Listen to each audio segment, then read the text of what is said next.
Hi, welcome to my channel. Today I'm going to be making a small quilting project. It's actually something that's going to be solving like a lot of my problems, but it'll make more sense towards the end of the video. And in the process of making this, I'm going to show you how to make a disappearing 9 patch, and you'll also see me do some straight line quilting towards the end of the video. Okay, I want to apologize. I have a 5-year-old. She doesn't want to leave me alone during this video process, and she keeps putting this thing in the way, so I mean, hopefully you understand. I'm going to show you how to make a 9 patch disappear. See, how easy was that? I'm just kidding, don't go anywhere. We're actually going to make a disappearing 9 patch. So once you know how to make the disappearing 9 patch, you can make yourself a quilt, maybe a cute bag, hot pads, just whatever you want to make with that technique. This is part of our scrap fabric project series, and so get your scrap fabrics out. You will start out with just a regular 9 patch, and I used 2x2 squares. You can use 5-inch squares if you'd like, 7-inch squares, 4-inch squares, whatever squares that you would like. You can make it bigger or smaller, just depending on what type of project you're going to use it for. So first of all, let's just get our 9 patch constructed. We're gonna sew it together just to cut it up. So here are some 2-inch squares that I already had cut up. These were just scraps from other projects that I had going on. I actually like quilting in strips, so I'm just going to go ahead and cut some 2-inch strips of fabric because I hate working with individual cuts like this. So right here I've layered down 3 different scrappy fabrics, and I'm just going to cut them in 2-inch strips. Remember, you can do 3-inch, 4-inch, whatever you prefer.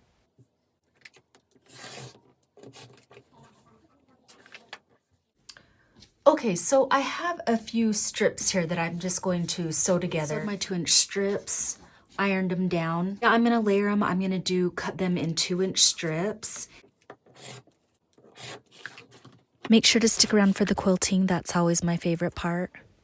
Now we're gonna sew these together. After you have made your 9 patch, you're going to measure the middle square and just cut directly down the middle. And then we'll cut it in the opposite direction as well. Wouldn't recommend moving the fabric. I'd rather just move myself to get that other cut. I actually have a rotating mat that I should have used, but at this point it seems like it's just more for decoration. Okay, so now you can see you've got tiny squares, rectangles, big squares, and it just makes a really cute scrappy quilt or just a really cute design. Now just repeat that process over and over again until you get as many squares as you need, and then you'll just sew them together in whichever way that you would like. So I sewed those 2 blocks together, and now I'm going to sew these ones together, and you'll start to see the scrappy pattern. So this is how it's looking so far, and you can just keep adding to it until you get to the size that you need. Okay, so this is as far as I'm going with my disappearing 9 patch today. So I've constructed it all. I've got warm and natural on the back, and I have safety pinned it in place. And so what I'm making, you're probably going to be like, huh, what? I have a tripod. Let me get a better view. Okay, so when I film my videos, I have this tripod that I use, but when I put my phone to it, it falls over. And so I've been using this sandbag to stabilize it down like this.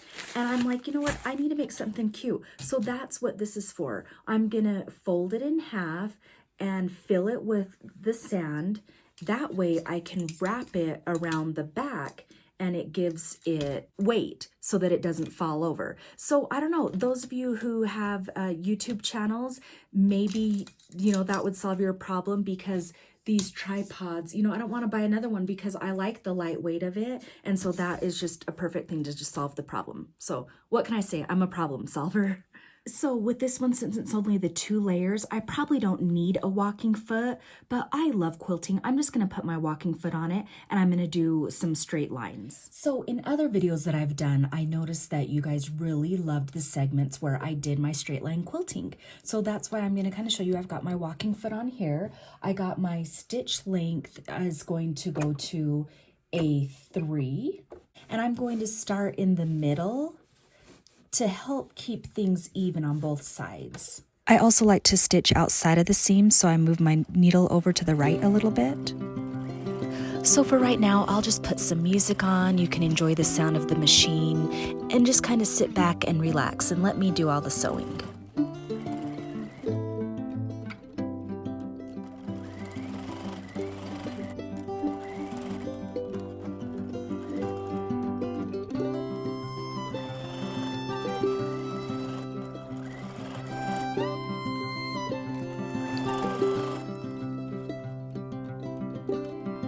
I didn't do any pre-markings. I'm just using these stitches right here as my guide.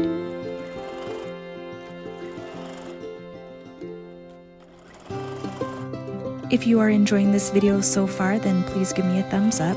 Also consider subscribing because I put out new tutorials every Wednesday. Okay, we're almost done with the quilting portion. Don't forget those edges. You want to stitch really close to the edge.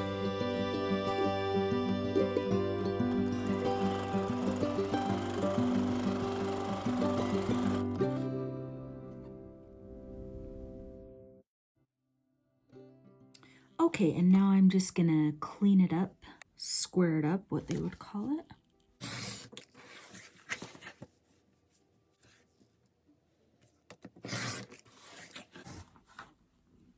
I just love the look of this. And one thing that is nice about straight line quilting is it also covers like the flaws. So this right here is so pretty to me. I could just look at it all day. And yeah, it's not perfect, but your quilts do not have to be perfect to be pretty. So now I'm just going to sew this in half, and this gives me an idea. I think for my next project for next Wednesday, I'm going to do a patchwork bag with a zipper. So make sure that you subscribe so that you don't miss out on that tutorial either. Okay, so I'm going to sew this down, and I'm gonna leave a little opening right here at the top so I can feed my bag of sand through it. I also have this cute label tag. I love adding these to handmade projects. I'm just going to put it over here and sew it down.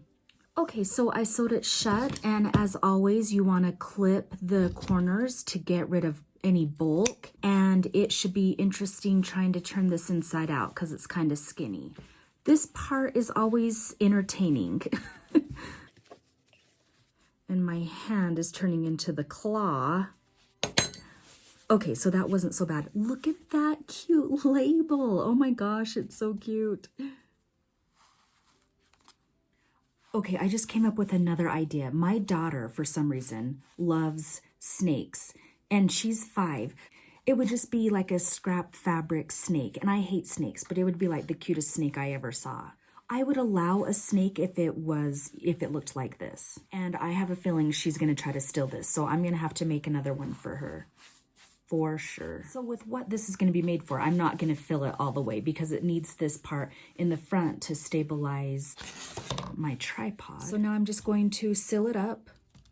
Okay, so this little thing makes all the difference. Now my tripod is not gonna fall over anymore. Okay, so a lot of you probably don't need something like this, but isn't that so cute? And now you know how to make a disappearing 9 patch. So go ahead and give me a thumbs up. Thank you for watching, and please tune in next Wednesday. We're going to make a Scrappy zipper pouch. And as always, happy sewing.